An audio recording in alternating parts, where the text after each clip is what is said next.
Então, inversão de pauta. Solicito vereadores e vereadoras que registrem seus votos. Projeto 170/2022. Como vota Gladys Francisqueto?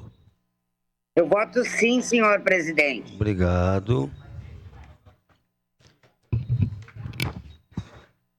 Sandro Fantinel, como vota?